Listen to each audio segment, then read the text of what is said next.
Alright, Pinay, ini biba merah tu daripada ke batu tu. So head sudah saya buka sebab dia kan ada bucur sebelah sini, nampak nih. Kalau kau tengok nampak nih minyak keluar dari sini. Saya tengok ni dulu dia tidak spray cooper. Ini mau beli spray cooper tau. Untuk kasih gam dia supaya dia tidak keluar daripada siring sini, nampak nih. Nampak nih siring nih. Ini minyak pula nih.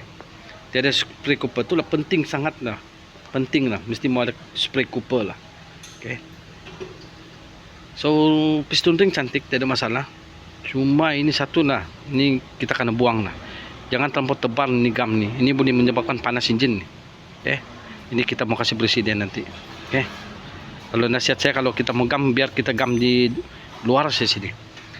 Jadi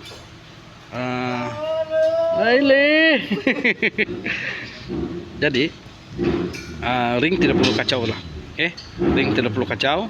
Sekarang head sudah, ini jangan hilang, ini jangan terbongkar, jangan begini. Jadi apapun kita mau kasih keluar juga sebab menggosok head kasih bersih. Kita tukar head gasket saja. Jadi mau beli cooper spray dan head gasket. Oke. Jadi kalau tengok di sini ada loose compressor sedikit lah, nampak nih. Oke. Ini terlimpas. Oke. Oke, teman-teman, setakat ini dulu.